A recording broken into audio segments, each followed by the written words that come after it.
Hi, I'm IKEA, and for today's video I want to do a build showcase on a Striker PFE. And PFE of course is for Protections from Elites, which is a mod type that we'll be using in this build. And the style of build can be made in many ways, in gear sets, in high-end. And I especially like the Striker one for Countdown, and it can also still deal very well with rogues. And where the high-end version of PFEs usually are a little bit more tanky, the Striker PFE is a little bit more damaging. And that makes it quite a good choice, I feel, for especially countdown runs, which will be also the bulk of the gameplay for today. And as always, with these build collections, I'll be making extensive use of the build collection and the build picture for this build and a few others just to show them. And everything, of course, will be linked down below, so you can go check them out for yourself as well. And as with all build showcases, it will be split into two major chapters. In the first chapter, we'll go over the build layout and talk about the choices that I've made and why I've made them that way. And then we'll take it also into a few numbers, although not many for this build. And that will be followed up with some gameplay. I will be going and fighting some rogues briefly, hopefully very briefly, and then we'll take it into a challenging and a heroic countdown, just as that is very much its home, I feel. So yeah, and before we jump into the build layout, I briefly just want to talk about one thing that I've been doing a lot lately. And that is that I've been streaming every day over on Twitch, where I'm building up a little bit of a following and enjoying my time very much by playing with others and just doing the things I would normally do, but on a stream with people watching. And as well, for instance, build showcases like these are usually, as with the last few have been, that I record them basically live on stream. So coming and joining over there will kind of give you some insights into how the sausage is made.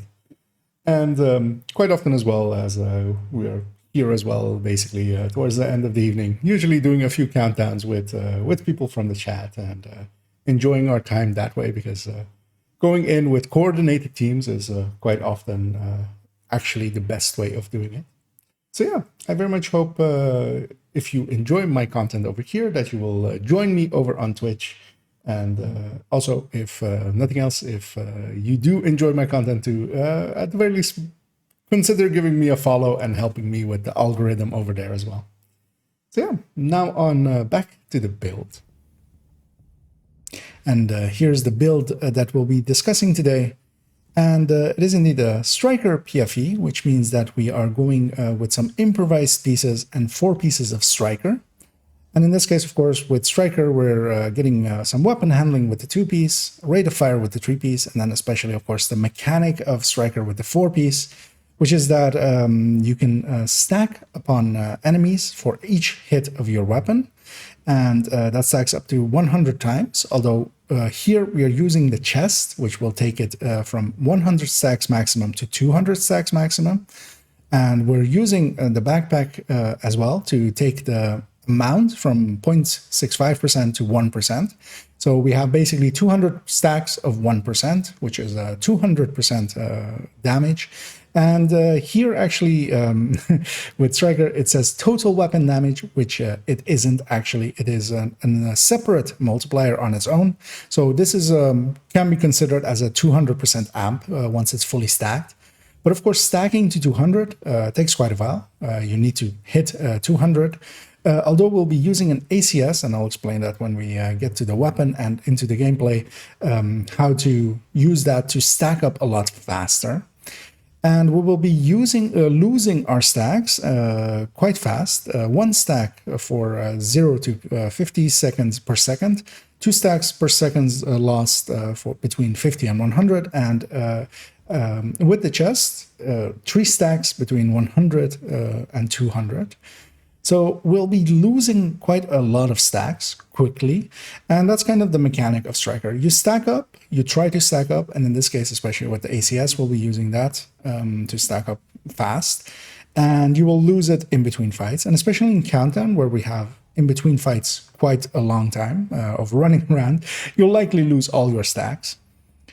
And here we are using 4 pieces of Striker, and especially it does not really matter which 4 pieces you use, except especially using the chest and the backpack.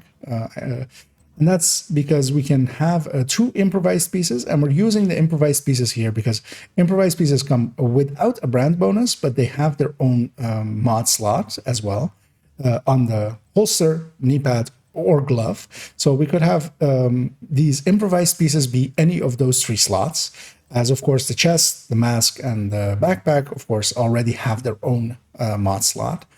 And we're filling up all those mod slots with protection from elite. So here we have 5 on the gear itself, getting us to 60 protection from elite. Then we're using survivalist to take us all the way to 70 protection from elite. And especially with protection from elite, you want to kind of reach these kinds of numbers of at least 70 for it to be useful, because anything below that, and you're basically giving up a lot of damage, but you're not getting the benefit to the point where you can actually stand in front of elites and just face tank them, basically. Here, we're also stacking it with with a lot of crit chance and crit damage. In the build layout in a second, I will go into that a little bit. And what I like to do with this build especially is to have 3 red cores, as I have here, and then 3 blue cores. Now, of course, this blue core, red core choice is completely up to you. In the numbers in a second, I'll show as well how much of a difference that can make. One thing I want to make a note of saying here as well is I've chosen to recore 3 of the Striker pieces, but actually if you're making the improvised pieces already, you might as well just have these have the blue cores. Because at the very least you'll be using 2 blue cores, because anything less than that I feel makes it too weak to be really useful in Countdown at the very least. And then while you're making these and optimizing them anyway, you might as well have these have the blue cores, letting you have a little bit easier time with getting the Striker pieces together, or reusing Striker pieces that you already have for just the Striker build that you run. And then as well, it is of note that this is quite an expensive build to put together, because improvised pieces come from crafting. That is the only place they can come from. You have to craft them. They'll come likely with pretty low stats. So as you can see as well here, everything is a recalibration and then optimized as well. Although here I have a piece that is very rare and doesn't have a full optimization here. And of course, you will likely recore at least 1 or 2 pieces of the Striker pieces. And that usually as well means that you have to optimize a little bit. And as well, farming protection from elite mods, as of course here I'm running it with 12 percenters. In a second piece of gameplay later on, I'll be loading this one up with 13 percenters. But getting 13% mods is quite the challenge, and will take quite a while. That's why I mostly want to show it as well, especially with having 12% mods, which in this case, with 12% mods, it lands at 70 PFE. With if everything is 13% mods, it will land on 75 PFE. And that does make a little bit of a difference. For the rest of it, we'll be playing Striker to the strengths of Striker. We'll be taking an AR and ACS as our weapons there. Skill-wise, we're going to go with Reviver Hive, because reviving is important, as likely as well. This is a build that you want to play very aggressively, so sometimes it is worth it to actually go down and use your Hive to get back up for objectives and such. And with those blue cores, it makes it a really easy choice to go for a shield. Now, we could go Firewall and have the Firewall shield, improving our damage as well a little bit, but Survivalist provides us with 10 PFE, and that takes us from the 60 to the 70 that we have here. I very much think that Survival is almost required for here, so we'll be just using the Crusader shield. Weapon-wise, I'll be going with the Elmo, and we'll be using the Elmo especially because we want to have that crit chance mod that the Elmo comes with.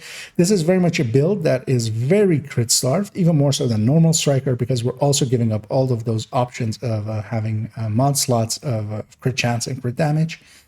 And that works really well for the Elmo for builds like this, where it can really shine and have that crit chance go in everything.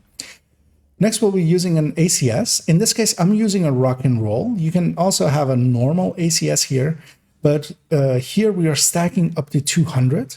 And the thing with especially shotguns and ACS in particular is that strikers and heartbreakers as well will stack per pellet hit of a shotgun, and each shotgun shell is 8 pellets. So you stack up a lot faster with shotguns, and especially the ACS, which is an automatic fire shotgun, and also at 345 RPM with Striker 300 RPM base.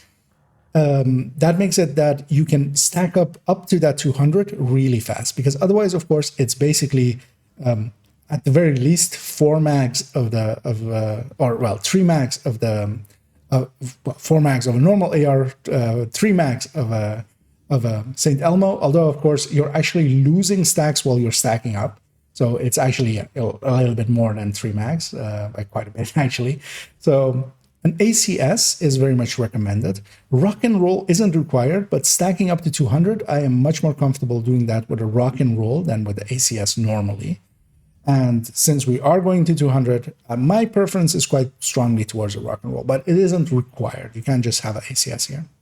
I'll be using a TDI custom as our pistol just for that skill tier. Sometimes you can use that to revive it. And then specialization-wise, very much to me, this is survivalist is basically required unless you have all of the mods, be 13%ers, that you get up to 65 without survivalist. Then you could go firewall, but I still wouldn't personally. And if we actually move on over to the build picture of this build, I'll briefly discuss that. The way that I've set it up is to land on, if I briefly check, to land on 48, 125 crit chance and crit damage. That is, of course, expecting an Coyote to be in the team, basically. This is very much, to me, a countdown build, so I am expecting to run this alongside Coyotes, likely multiples, and that means that I've set it up here with having 1 crit chance on one of the striker pieces. The other 3 striker pieces are crit damage, and then crit chance, crit damage on all of the improvised pieces. In this case as well, it is with 3 red cores and then 3 blue cores. And in the numbers in a second, we'll discuss that a little bit further. And it hits decently well with for numbers wise coming out of this. And those mods, especially as well, of course, can be sometimes bought as well. I just want to make a note of saying that. So do check the vendors from time to time, but also they're not too hard to farm. That basically takes us through the entire loadout of this build. It is not a hard build to put together. It does cost some optimization, so it's not a beginner-friendly build. Especially those improvised pieces can take some crafting and some optimizing to get up to full. And let us move on to some of the numbers. And here's the spreadsheet as I've prepared it for today. And if you aren't familiar with these are multi-calculators of my design. And these can compare up to 10 builds. And they are set up to be each row being a build. And input happens down here. Output happens up here, and it mostly spits out a burst number and a sustain number, and then also numbers to check them up against the range width. And I've, of course, checked that they match up. And in here, as I always do, I'm comparing against a glass vigilance red, an unbreakable vigilance red, and an obliterate vigilance red, and of course, obliterate striker, which is the one that I did a build showcase on as well, as that is, those are common builds, and I feel most people will kind of know how much damage they do. And here the percentages are all comparing to the build in the top slot, which is the glass vigilance red. And here with the blue one, this SB Strikers Battle Gear PFE, which is the build as is, are the numbers up here. The purple ones are with considering if there is a coyote in the team, providing it the mid-range buffs and only the mid-range buffs. So +10/+10 to crit chance and crit damage, basically, because that's mostly the numbers that we'll be expecting to often see with this build. Because yeah, we'll be expecting to be running in a group, especially in Countdown, and getting a group buff, hopefully, of a coyote from a teammate. Without the coyote, we can already see that it's actually at 200 stacks. So here we are actually going all in with 200 stacks.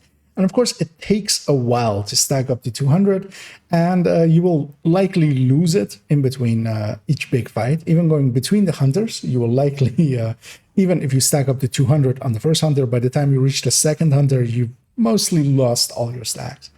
So this isn't a complete story here, and that's also why with the other one, with the coyote version, I've actually outputting 3 numbers here. One is with 0 stacks of strikers, and then 100 stacks of strikers, and then 200 stacks of strikers as they're going from top to bottom there. And especially at 0 stacks, we can see that, yeah, it doesn't deal well damage. Like, it is half of an unbreakable vigilance red, which already on its own isn't the strongest build. But once it's stacked up to 200, it is actually doing decently well, especially, of course, on the sustain, because, of course, we're getting that weapon handling and such. And, of course, Elmo is already a better sustainer than the FAMAS that is with these with the glass vigilance red here. And I've also actually here made sure to account a little bit for the other builds having a damage talent. I'm just putting a 9% amp in there, which is somewhat the equivalent of strained, having strained on the FAMAS. And comparing it that way, because of course Elmo will not have a damage talent on top of it, but of course there's a utility talent with that shock. Although sometimes, especially with how many elites we'll be fighting in Countdown, that shock is sometimes more hindrance than helpful, but we'll discuss that in the gameplay parts. But damage-wise, we can see that once it stacks up to 200, which takes a while, of course, this glass is doing this from the first shot and might lose its vigilance and then drop down a little bit. But here we have to stack up all the way up to 200, and then we're reaching close to glass numbers. Now, of course, compared to a full-blooded red Obliterate Striker, we're far behind.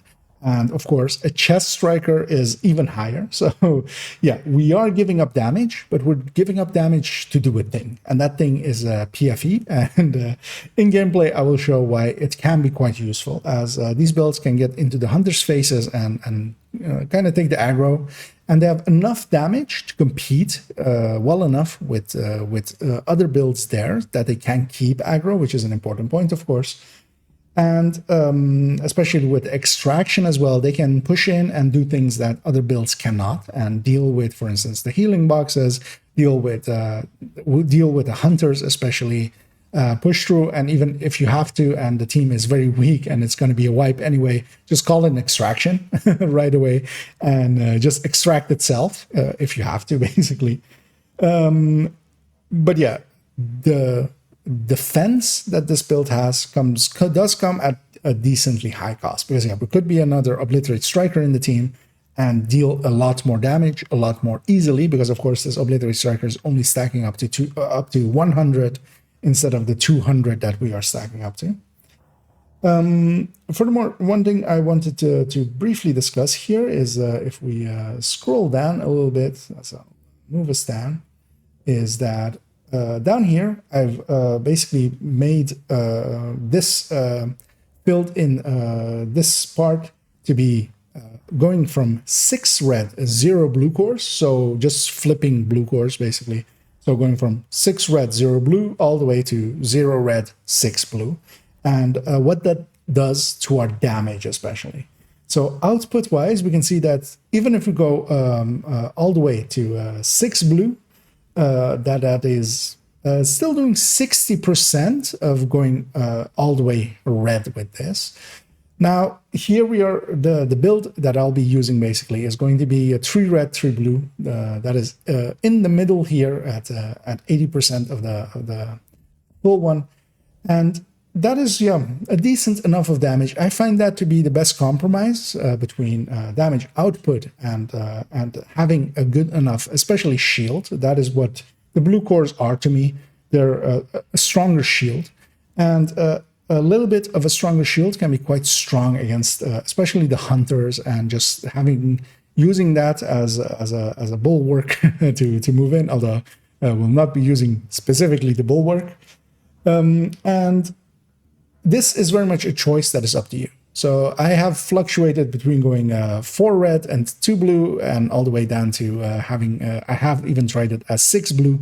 At 6 blue, I feel it is too weak to be useful. At all red, I feel it is also too weak to be useful, but then in the other way, not in damage, but in survivability. I have always fluctuated between it being 4 blue cores or 3 blue cores. Nowadays, I've landed on it being 3 blue cores, especially for challenging countdowns. But yeah, this is very much to taste, so you can move around with this. One thing I want to as well talk about here is, yeah, what to me the blue cores are shield strength, and this is going from with only 2 blue cores, where the shield is 2.3 million in that case, and then with 3 blue cores, which we have now, it's 2.7 million. So yeah, each step does add a little bit, and especially going from 3 to 4 is actually a pretty big jump from 2.7 to 3.4. And that's the only real reason to go for blue cores, I feel. If you want to go that route, you do give up a little bit of damage. Quite like we're going from having 80% of all red version to being 73% of the damage. But in that way, we do gain a little bit of a stronger shield. And that's always the consideration here, is basically how strong do you want its defense to be, and putting the rest basically towards damage. And what especially the striker one is to me is because it is landing on a lot lower PFE than what is, for instance, a high end can do. It isn't the best choice for me for rogues, especially, where with high ends I feel they're a lot more stronger against rogues, just because they can reach 80 PFE, which is a lot stronger. But of course, they don't reach the damage level of this. And just also briefly to discuss some of the other variants, which are like cousins to this build, especially this is basically the brother build of this one, which is a Heartbreaker variant of doing the same thing, basically taking 4 pieces of Heartbreaker, 2 pieces of PFE, and in this case, the glove and the knee pad. As it does not matter which of the 3 slots of holster, knee pad, or glove the improvised pieces go into. And this one as well is 3 red, 3 blue, kind of the same intention, with also going crit chance and crit damages. Kingbreaker makes a lot of sense once going with Heartbreaker. The backpack as well actually makes this one a lot more tanky, because yeah, you get a lot more bonus armor. The only big downside of the Heartbreaker version, and why I very much prefer the Striker version, is that it cannot have the pulse laser, which means that it needs to headshot to pulse, or actually equip a pulse as well and give up the shield. So this one is stronger in some ways, because yeah, especially that damage talent on Kingbreaker is very strong. But yeah, it lacks a little bit of punch, as of course also Heartbreaker's damage bonus is not as high as Striker's. And finally as well, just to show a high-end PFE, these land on a little higher PFE, especially, and if you have 13 mods, they can actually reach 78% PFE, while even going firewall. Now, for instance, here this is with 12 with just 2 13%ers, and it is doing fine basically, and gets to have firewall, where and firewall is of course very strong for just giving that group bonus, and lets you have that firewall shield as well, as we'll be definitely using a shield in this build. And the high-end ones I feel are actually very competitive, mostly because they, while they do a little less damage, they are a lot more functional on their PFE end. But yeah, let's actually have a final show of the build, and then we'll take it to fight some rogues. And here I have forced some rogues to spawn, and I've done that by going up to a floor above 4 and not a boss floor as well, and I have suicided till rogue spawned, in this case just a few times, 3 times, which was actually pretty fast, which is one of the things you can do to make rogue spawn.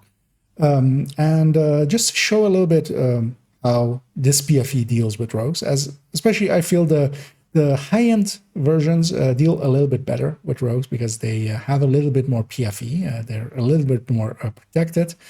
As with these rogues, the rogues themselves, even at 70% that this build has, they are pretty weak against me and my shield especially.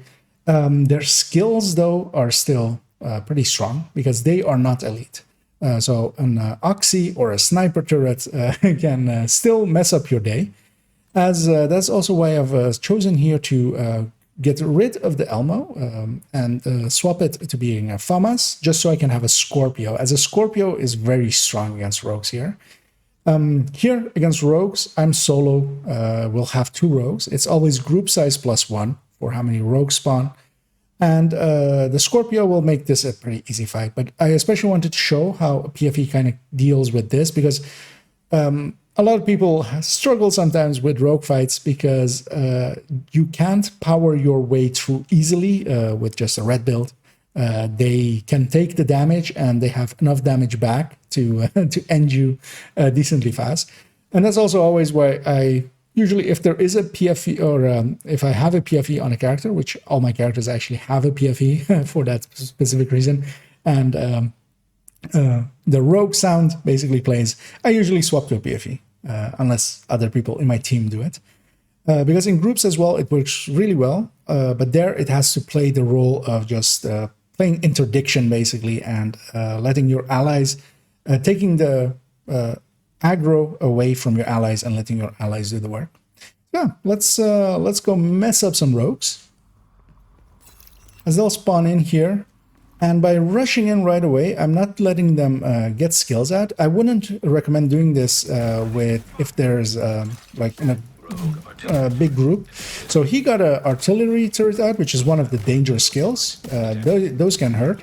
I saw kind of where it went. I'm putting it behind the pillar. I haven't seen the other rogue actually, which is quite dangerous. And yeah, I took a few shots coming in. But that's fine because, yeah, I still had my shield. I'm looking around for the other guy. That's the decoy, of course. I'm just hoping they shoot at me.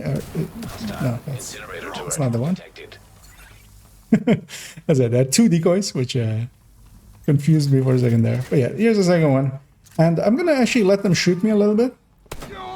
And yeah, they will take a while to get through my shield.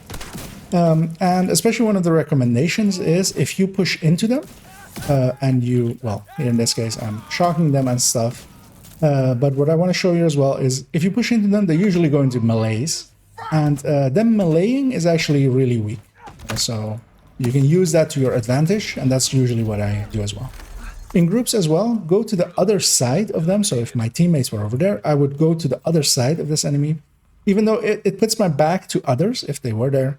But that way, first off, I can see who's being aggroed. So if they're facing me, I'm aggroed. And that also lets me be out of the way for my allies so they don't hit the back of my shield. That is quite important. Because yeah, once you have a PFE build, even a decently bad one, rogue fights basically don't matter anymore. So yeah, let's move on to some challenging countdown. And here's the first build we'll be running for a challenging countdown, mostly just to let me as well talk a little bit more easily, because a heroic one sometimes requires a little bit of attention. For this run, I'll be using it as it is on its build picture, which is that it has 12% protection from elites on all slots, and I'll be using an ungraded Elmo. For a later run, I'll be using 13% protection from elite mods on all slots, gaining another 5%. And I'll be using a graded Elmo up to 20. This one is more to show like how the build will be for most people if you choose to make it, because most people will not have access to 13% PFEs, nor to expertise 20 starting out, of course. So this will be a bit more representative of what you can expect if you choose to make this build yourself. Yeah, let's go and I will see you in the loading screen of a challenging countdown. And here we are heading into a challenging countdown. I've matchmade with randoms. We are gonna head in and do the thing that we always do, which is first check which faction we're fighting, which is Black Tusk in this case, as Kelso always calls it out. And the thing to do with countdowns is, starting out, is to just go and kill all of the hunters and deal with all of the directives first, and then we'll go and go into the objectives. We have a failed start, which is something that happens quite often, although it is kind of in our benefit, because it puts both groups together, letting us all benefit and get all of the hunters, although usually, not always. And I'm going to go do PFE things, which is to rush this hunter down as much as I can, because I can take quite a few hits off of him, although my teammates as well are decently strong, and I climbed over the truck in a way that I wasn't intending to. Well, we lost one player right away, which likely they left, because yeah, usually when they crash, they are disconnected first. Maybe they did not know that one of the things is that this used to happen quite often in the past, and it would not fix itself. Nowadays, it, to my understanding, basically almost always fixes itself. And yeah, I'm gonna do the thing of going to the other side. All 7 of us are here, 6 of my allies and me, and that makes it that we burn down these guys pretty fast. And what I can do as PFEs especially as well is force these guys to basically not go into cover and heal, or not go into cover and jam, and not go in cover and hack. All 3 are, of course, quite important. I'm going to toss a grenade there just to prevent him from hacking. The fire will be there. I'm just going to run through my own fire. That's fine. And yeah, I'm going to get this button. We're likely going to skip Turbine. We'll go Cooling Tower and Lab. I'm actually going to take the time to put that in raid chat.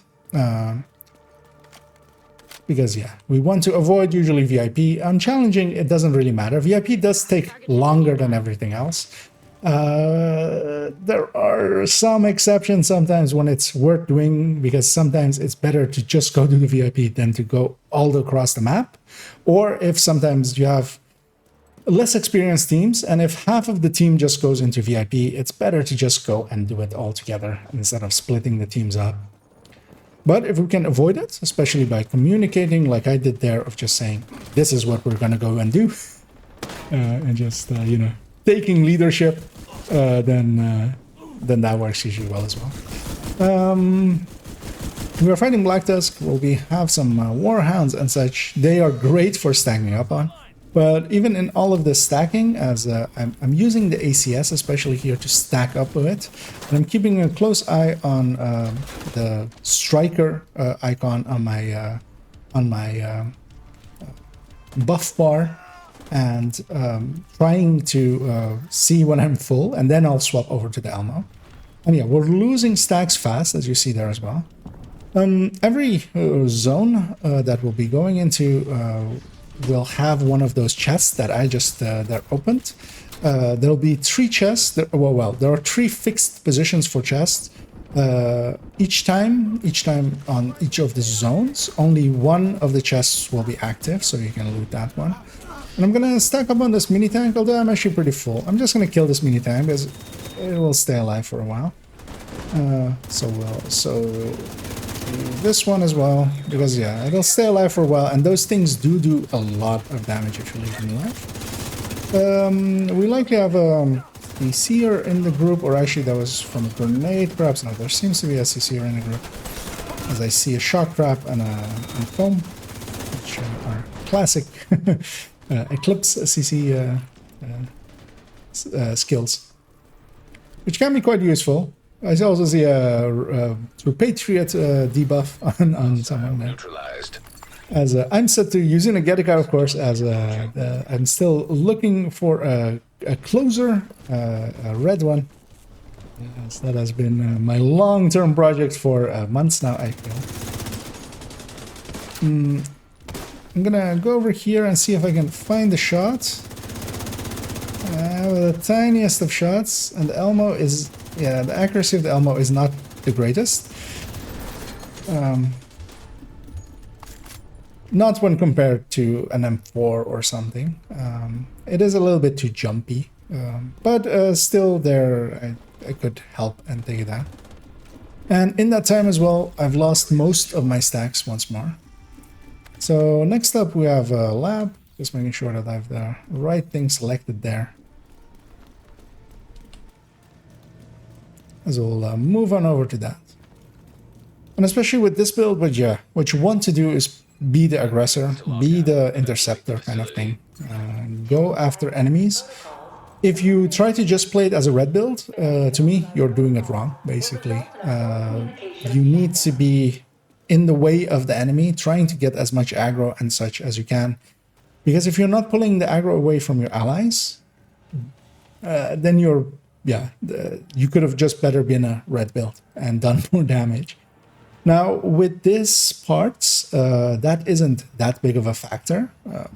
Most of the things, especially on a challenging countdown, will just die pretty quickly.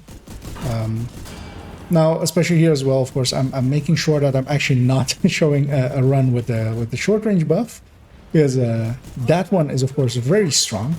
Oh, as we're fighting warhounds there, and we need to kill their server, and I'm just gonna beeline it to there. Yeah, one of the things that PFEs can do is, especially on heroic, where it is a little bit more valuable, is to just run to the objective and just not care about anything else. Where, of course, as a red build, you can't run past the group. You can't just run past the group and just expect them to shoot you in the back and survive. A PFE can. It can just run through enemies and just go and do the objective. For instance, here as well, I'm gonna use my ACS again to try and stack, although my teammates kill it really quickly, which is nice, meaning that they're decently strong. We do actually have one of the damage buffs, the mid-range buff, I think that is. So that one helps a little bit as well, but that one isn't as strong as the close-range buff. So. And yeah, especially with the close-range buff, it can go quite fast, because especially this build can, of course, push to be very close range. And you should very much play it like that. Push in close range, push in and try to basically stack up really hard with your ACS. And even afterwards, when you're swapped to your Elmo, still try to be close range, maximize your accuracy basically that way. And then when there is a bigger group or like a named in front of you, then you pull out your shield. Because yeah, most of it, I won't be using the shield much because I don't really need it against these lesser enemies. It's more later on against hunters, or earlier on against hunters as well. As what you saw me do is run in and then basically be in their face and just take the aggro. And I did keep the aggro for most of the fight. They didn't survive long, but at the very least they didn't shoot at anybody else. Just checking for the chest there. It isn't there.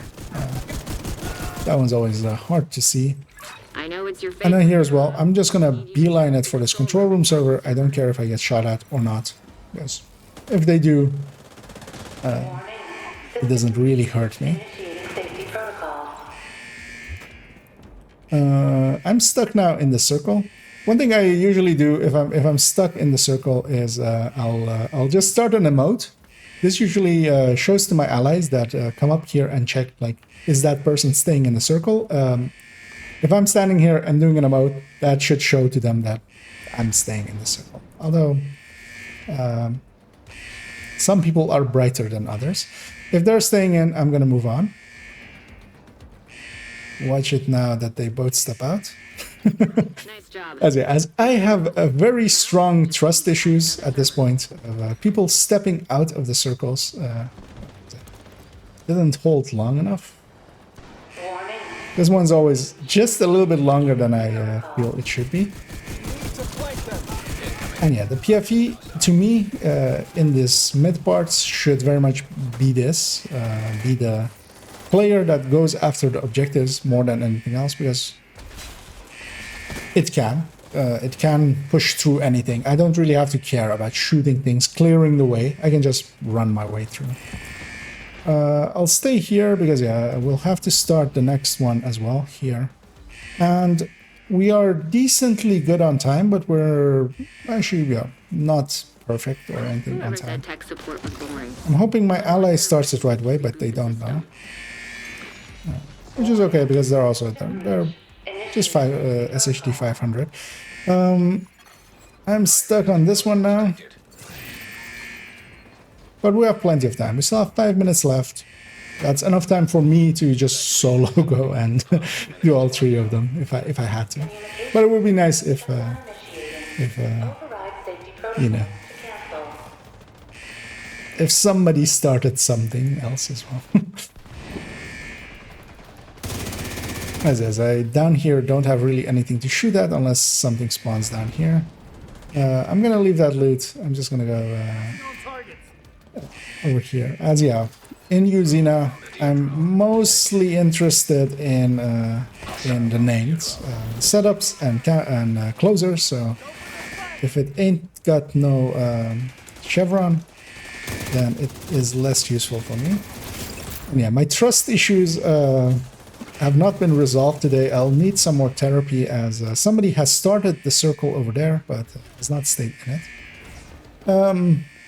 On heroic, this would be the point where I all caps type objectives, but on challenging, I'll just let them have their fun.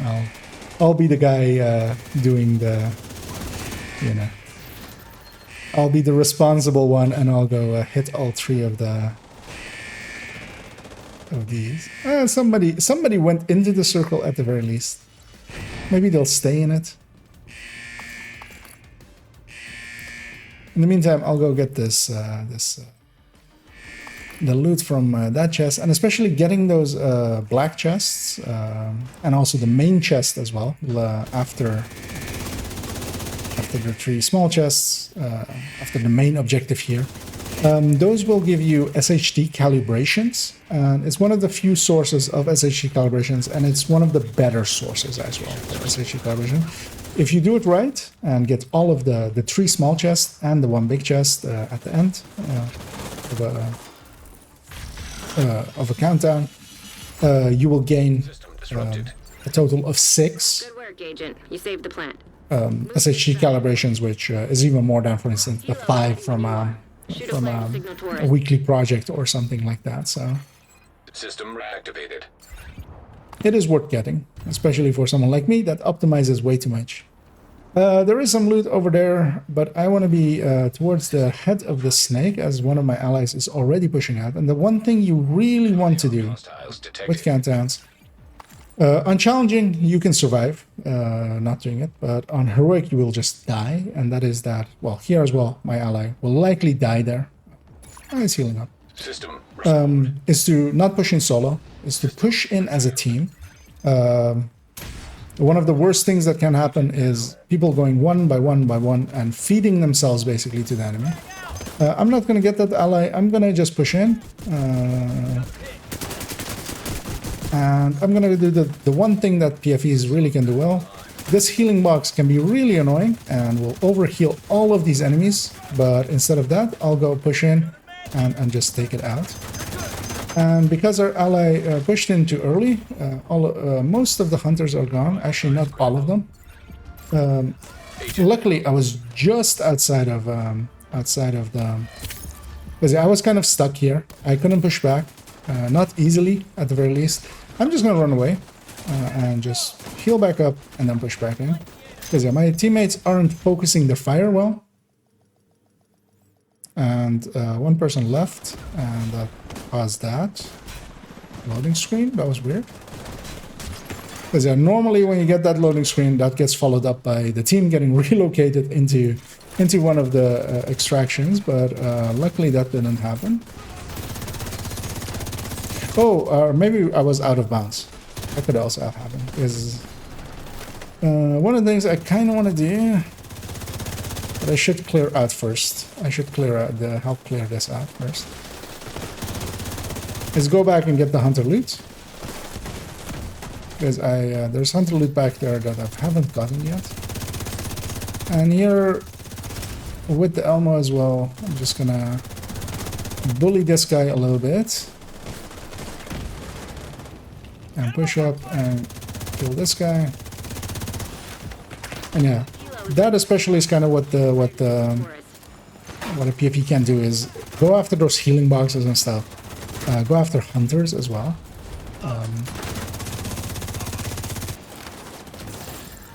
To me, a high-end PFE can go after hunters better than this thing, but this thing has more damage than those.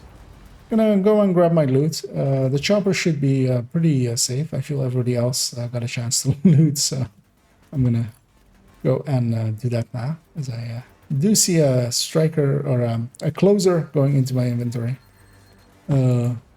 That's hunter loot as well, all the way back there. That's okay. That's the reason that the team got split up, as they pushed the hunter all the way back to here. They had to go and deal with that, and likely half of the team left to go loot it. Briefly here, my allies are dealing with this shell. Was I out of bounds or something here? Did I get a loading screen because of out of bounds? I don't see it. No. We'll likely still have 2 choppers, maybe even 3. As yeah, at this point, it's very much about just farming.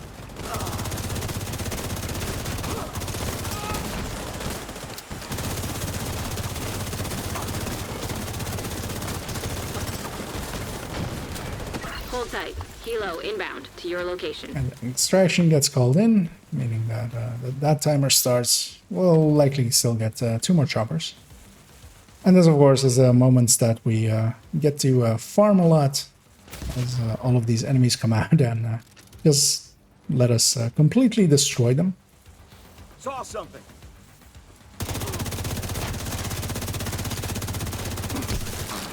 Being survivalist as well, I have flame grenades. I'll use one here as well. CC-wise, basically.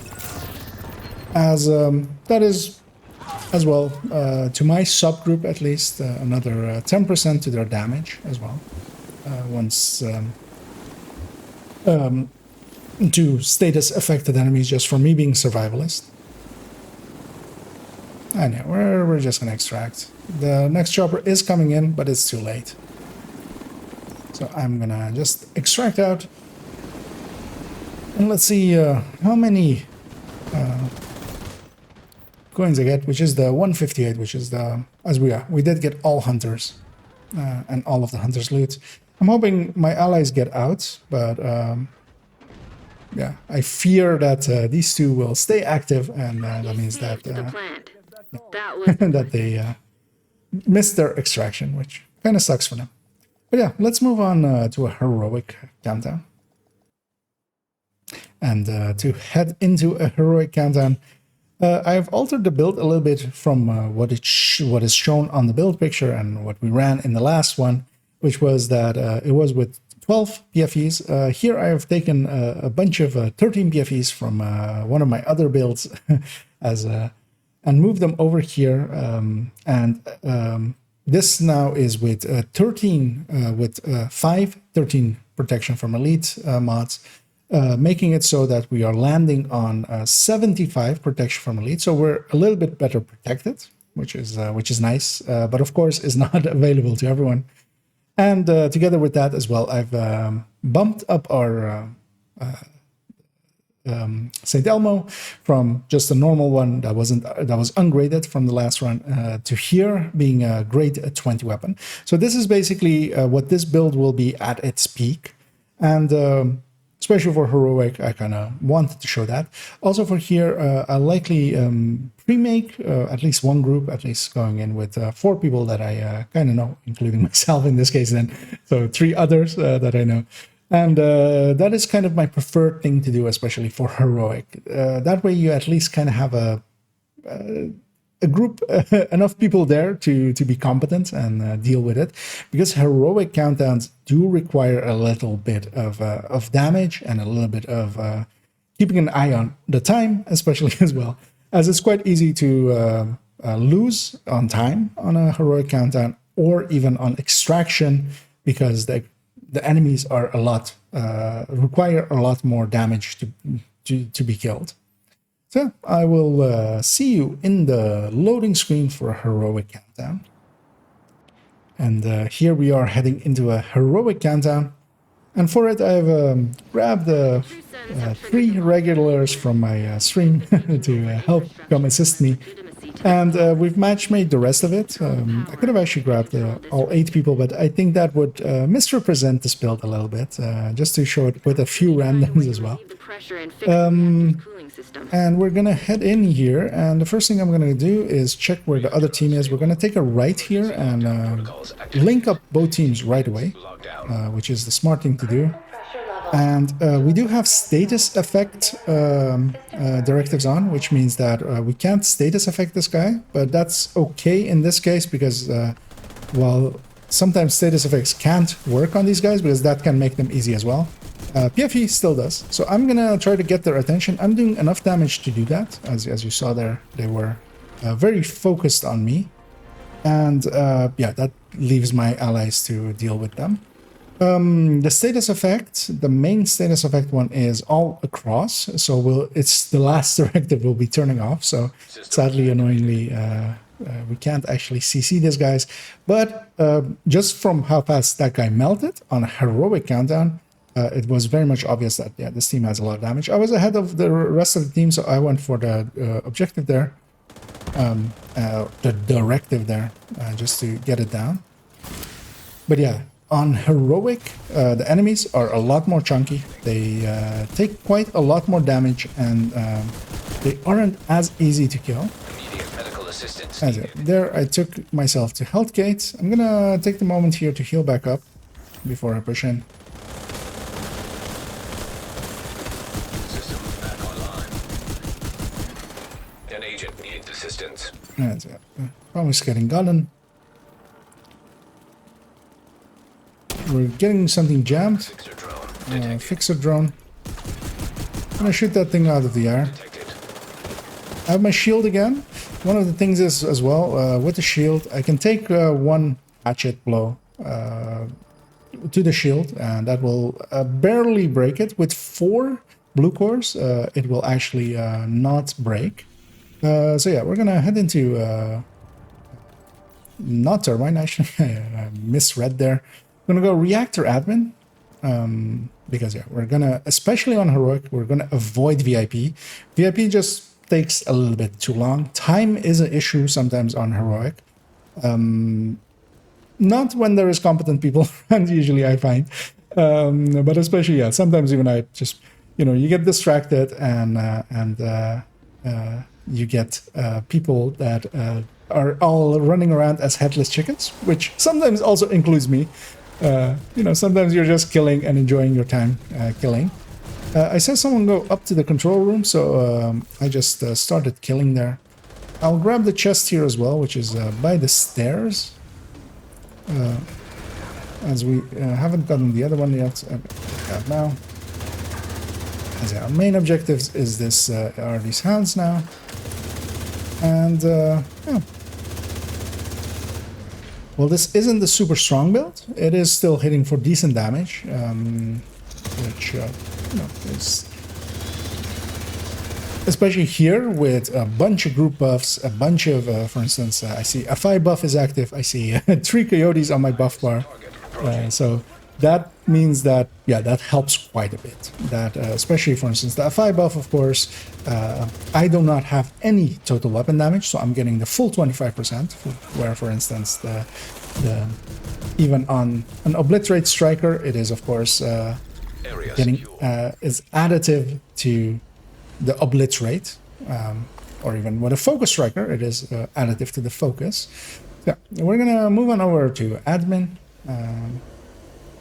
As Warhound, of course, is very nice because it's one of the easiest objectives, easiest miners. And SHG Craze is going to take a little bit longer, but that's fine as well. And yeah, we're going to take the inside route here, which is the fast way to going to admin.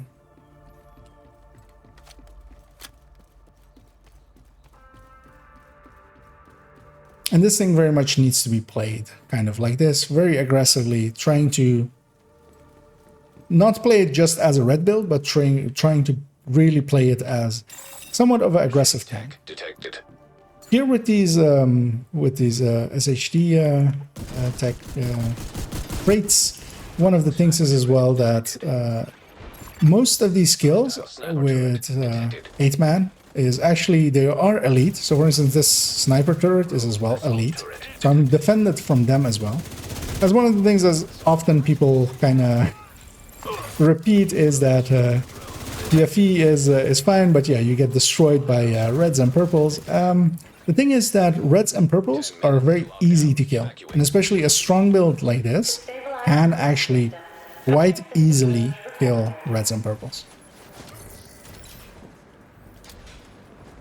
But I have more than enough firepower to kill a red or kill a purple. I'm staying in the circle. I haven't actually checked if it's actually completed or not. This one's completed. We need to get the other one. So if nothing else, I'm gonna go get in there. High-risk target approaching. I'm gonna use his backpack to CC all these guys. I'm mostly slacked, and yeah, especially that heavy at the start of this run when I ran in here was very helpful for that, because yeah, I used them to stack up pretty high, and then I shot some stuff and kept it high. And you kind of have to play it like that. You really need to stack with that ACS, because if you don't, if you're, as the numbers as well kind of indicated there on the spreadsheet, is if you aren't using this at 200 stacks, or preferably as close to 200 stacks as often as possible, it is quite weak. But if you stack it up, it is actually doing the amounts of an obliterate red, basically. And that's not a weak build. That is a pretty decent build. Now, of course, an obliterate red only needs to stack basically 1 mag, and then it's at full power. This build, of course, needs to use its ACS for quite a while. We're going to head into our cooling tower, as I always like the visual of this big cooling tower here. And one of the things as well with Countdown, and likely in the future I'll dedicate a video to it with a lot of small tips, as there are actually a lot of small tips available for Countdown. Now, especially getting those chests is very valuable, but here as well, I'll try to show in a second positions where you can stand and basically shoot all of the vents. And here again, I'm gonna not care about these enemies, even if they shoot towards me. Most of them will be elite, especially on Hero. And here, I'm gonna go over here, and especially standing on this thing, I actually have, I'm gonna stack up if I can first.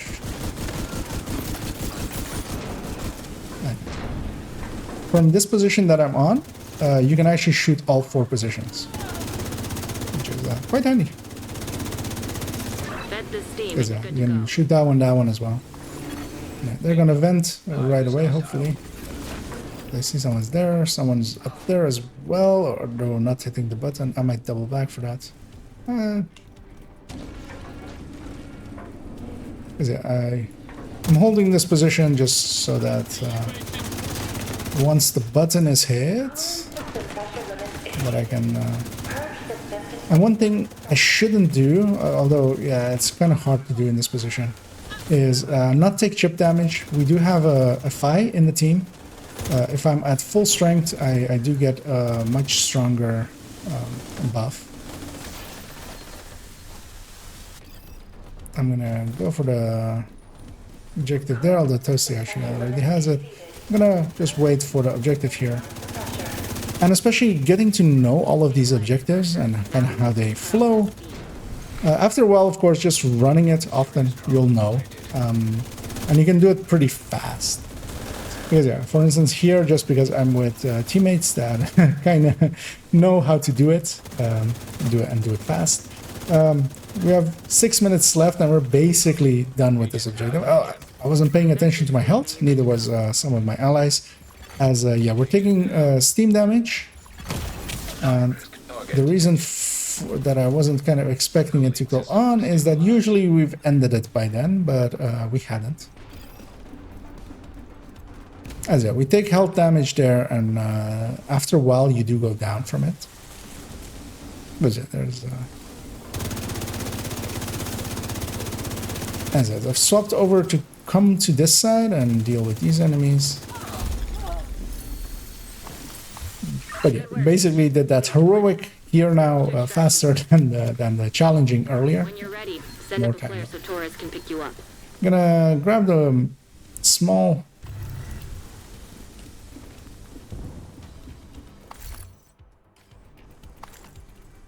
chest and then also move to go towards the big chest, although looting along the way. And what we kind of want to do is especially move in as a team towards the extraction, basically. But yeah, this team is pretty strong, so we're doing pretty well.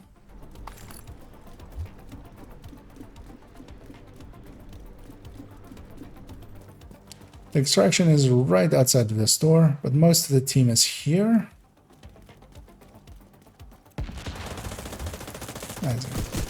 Will likely indeed just even be in here. Once the medic is dead, that jammer pulse or the death pulse doesn't do anything. And yeah, I'm gonna lead the charge here, be in everybody's faces.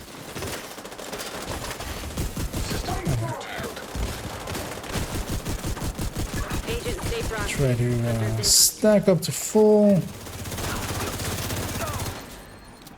One of the downsides with I can't push through all that. And yeah, one of the dangers is what is happening here, which is that we're losing a bunch of people in quick succession because I'll go help Res as well. System disrupted. It's hard to get out of that room, especially with those hunters overwatching it. The smart thing to do is usually to run to the left here. And we have to be aware that, yeah, for the people that have gone down, that they're weakened. So if you get downed again, you don't go down, you die. So that's always dangerous. Something's getting hacked there, which is that healing drone. Once again, this is the second time this run. When you're ready, send up a I'm gonna go flank. I took the long way around, trying to get their attention a little bit. I was hoping to have a shield, but I won't. I'm pretty actually damaged as well. And he, yeah, I kind of saw him coming my way, but I also had nowhere to go. Let's finish him off, push out, finish him off.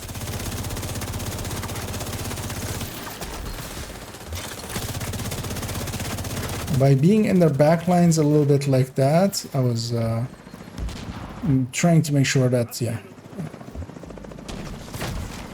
they were focused on me. Hopefully I'm not on enemies, or not on my allies.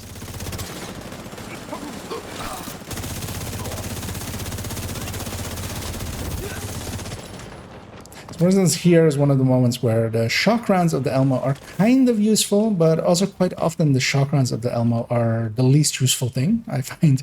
Because especially if an enemy is standing behind cover and you shock them, especially elite enemies, what will happen is that they will hunch over and you definitely can't shoot them at that point.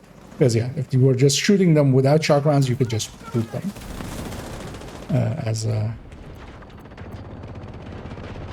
And that's, especially with elites, is quite often the thing, is they hunch over, meaning that it is yeah, actually annoying. Well, inbound on your location. As there we yeah, had the extraction called in. Yeah, this was a little bit messy towards the end, but still a pretty easy run. And nobody died.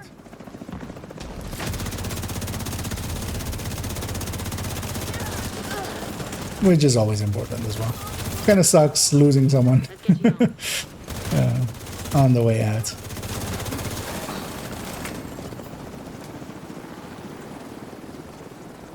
There's a share happened over there. We won't get another chopper out of this because the next one is gonna set down way too late. Usually with randoms, I just extract here because otherwise, yeah, they will stay around too long and not reach their extraction. Yeah, there we did a heroic countdown. We did it decently fast. Went actually as fast as the challenging We're one. gonna lose the power plant. And let's move it over to the conclusion, and I'll give some of my final thoughts. And to conclude this build showcase, the Striker PFE is very much a build that I quite enjoy for especially countdowns, and also, as shown as well, dealing with rogues and such. I will gravitate towards grabbing a PFE, whichever one I have on that character. And this Striker is pretty strong, as if you stack it up and use it well and run it stacked up, as it was shown there quite often, it can be quite strong. And what PFEs have as a role is to go in and deal with stuff that other builds can't as easily, especially in countdown. For instance, going after those healing boxes, going after the hunters and being in their face and making it so that my allies can easily shoot at them and keep up all their FI buffs, for instance, and such, is quite valuable, making it a useful thing, as a lot of people, of course, quite often say that anything with blue cores or such is completely unnecessary. I quite disagree. I would much rather have 3 strikers per team and a PFE over having 4 strikers, because there are moments where you just, more damage isn't per se the answer. Having a utility of a build that can push through and get the objective quickly, can kill that healing box that is all the way in the back. Those kind of things can be quite strong, and especially as well with rogue fights where you can't kill them too quickly anyway, especially with 4-man and scaling towards 4-man.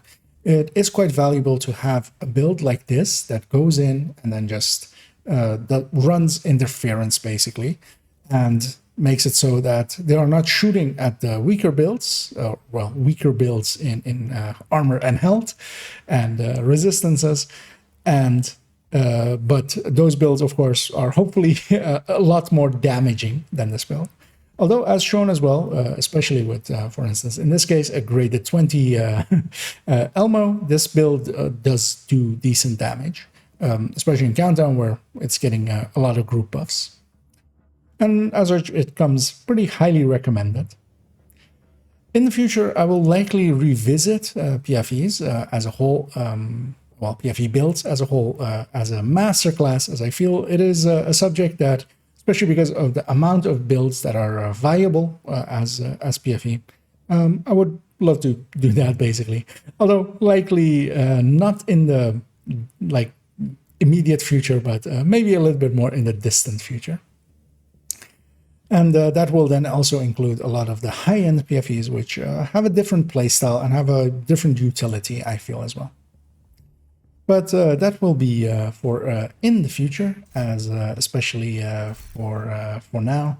I will likely, for my next video, have a rambling talks on a few subjects, and of course the damage videos and the damage calculation video, the Heartbreaker Tech Tank Showcase, and the burst, the DPSs and damage per mags video is also in the coming future. As I want to get those out towards the end of this season, when there's going to be a little bit more interest. That's why I moved them back and moved this one up a few. And as always as well, I will be streaming quite often over on Twitch. So I hope some are interested enough to come join over there, as building up a little bit of a community there, and quite enjoying my time over there. So yeah, as always, I will wish you to have a good night.